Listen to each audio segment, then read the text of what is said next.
What would the English language be like without pronouns?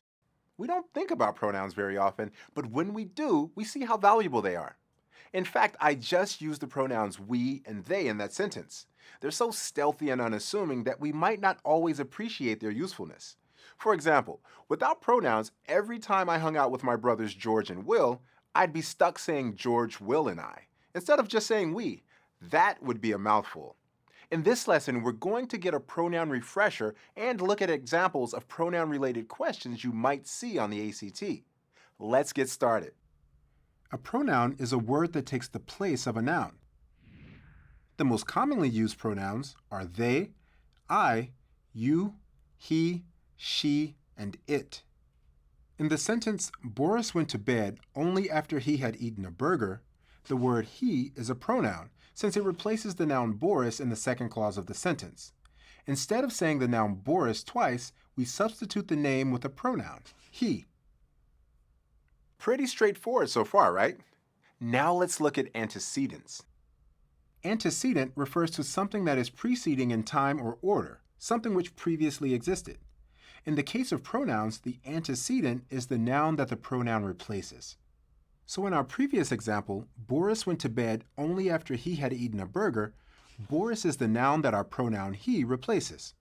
Boris is the antecedent. Here are some fun facts about antecedents. They can appear anywhere in the sentence, even after the pronoun, and the pronoun always has to match the antecedent in both number and gender.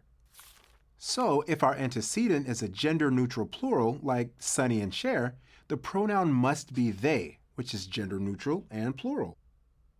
Let's take a look at a question that uses the antecedent. Allie and Tara went to bed after she watched television. The answer choices are A, no change, B, after Tara watched television, C, before she watched television, D, after she has watched television. First, let's get rid of answer choice D, since has doesn't fit with sentence tense. In this sentence, we have two antecedents, Allie and Tara. It isn't clear whether the pronoun she in the second clause of the sentence refers to Allie, Tara, or some other person. The only way to fix this sentence is to put a name in place of the word she. Let's decide it was Tara. Now let's look at our options. Our new sentence is exactly what answer choice B states. So the correct answer for this question is answer choice B. Allie and Tara went to bed after Tara watched television. This clears the confusion since it tells us just who watched TV before both of them went to bed. Now let's take a look at the difference between subjective pronouns and objective pronouns and when to use each one.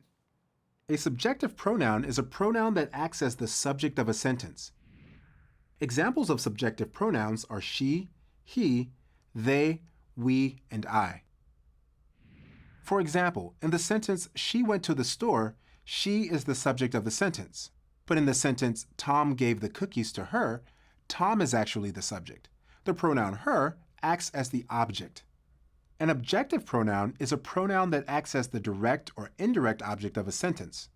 Other examples of objective pronouns are him, us, them, and me.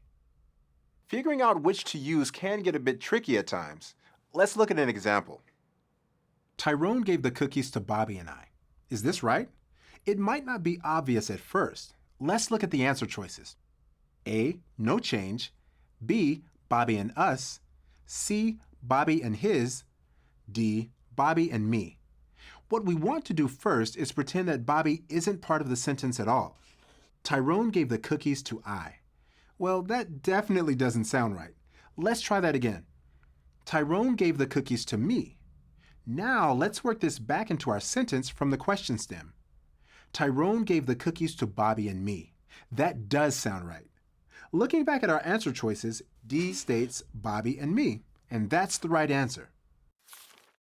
Now on to the possessive case. Possessive pronouns are words that show ownership. Important note, possessive pronouns show ownership without using apostrophes. Possessive pronouns include its, her, their, our, and my. For example, in the sentence, that's my bike, the pronoun my is the possessive pronoun. It's letting everyone know that the bike belongs to me. Okay, this has been a lot of information, but stay with me. We almost have a complete picture. Let's move on to gerunds. A gerund is a verb that acts like a noun. When a gerund comes after a pronoun, it must use the possessive case of the pronoun. So in this example, his singing is getting on my nerves. Our gerund is singing. It looks like an adverb, but is actually a noun. Because we have a gerund, we need to have a possessive pronoun in front of it, like his. We wouldn't say, him singing is getting on my nerves.